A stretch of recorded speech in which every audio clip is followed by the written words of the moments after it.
Her name was Margaret Lewis, and she was 62 years old. Every morning, she woke up at 5:30, not because she had somewhere to go, but because her body had forgotten how to sleep peacefully. The house was always silent at that hour. Too silent. The kind of silence that reminds you that no one is waiting for you to wake up.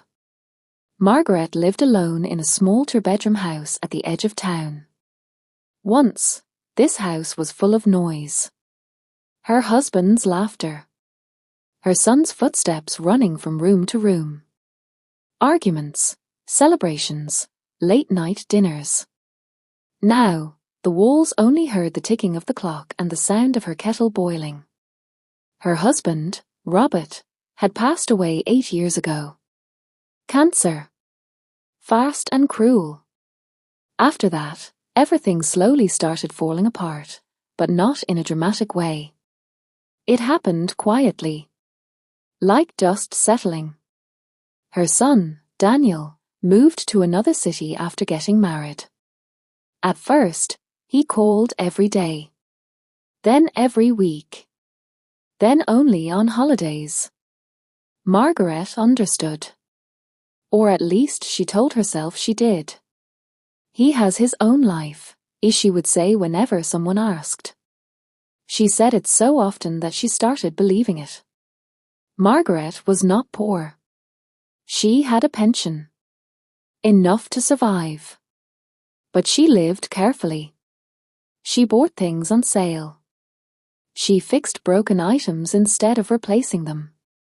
Not because she had to, but because she was saving. For what?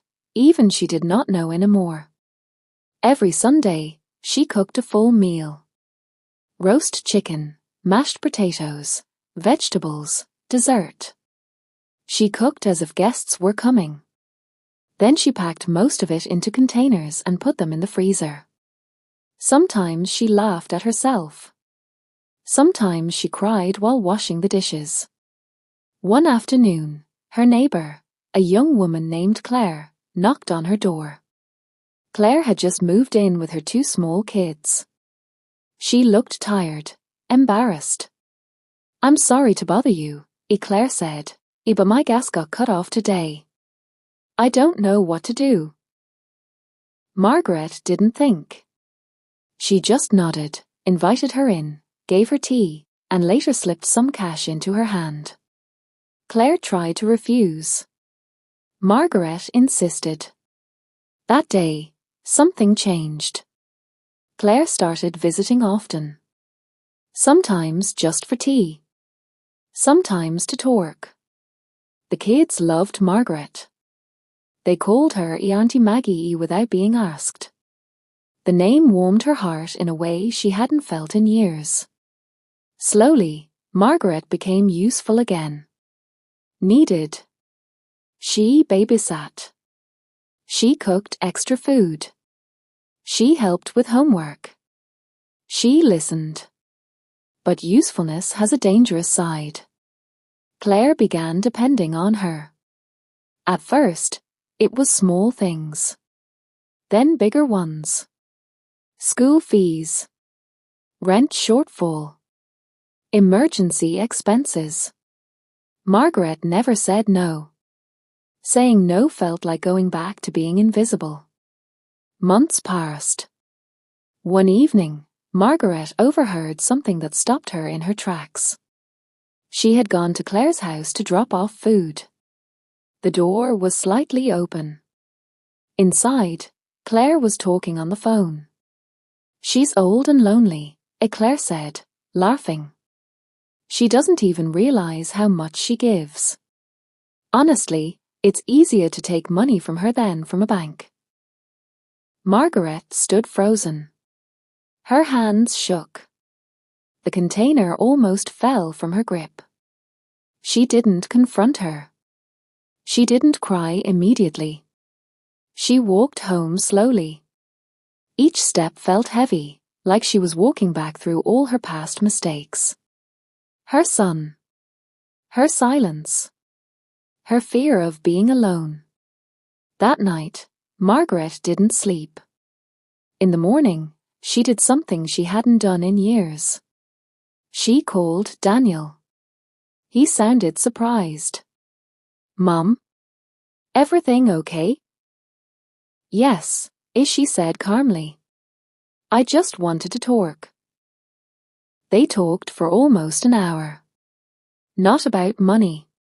Not about problems. About memories. About his childhood. About her loneliness. For the first time, she didn't pretend everything was fine. The next day, when Claire came asking for help again, Margaret looked at her and said softly, "I can't anymore." Claire was shocked. Then angry. Then cold. She left without saying goodbye. Margaret felt the silence return. But this time, it felt different. It wasn't empty. It was peaceful. She started joining a local community group. She met women her age. Women with stories. With scars. With strength. She laughed again. Real laughter. Weeks later, Daniel visited. He hugged her longer than usual. "I should have come sooner," he said. Margaret smiled. "We both should have." She learned something late in life, but she learned it well. Being kind does not mean being used. Being alone does not mean being weak. And sometimes, choosing yourself is the bravest thing you can do. If this story touched you, stay connected. Subscribe for more true life of Auntie stories that feel real, because life doesn't always shout. Sometimes, it whispers.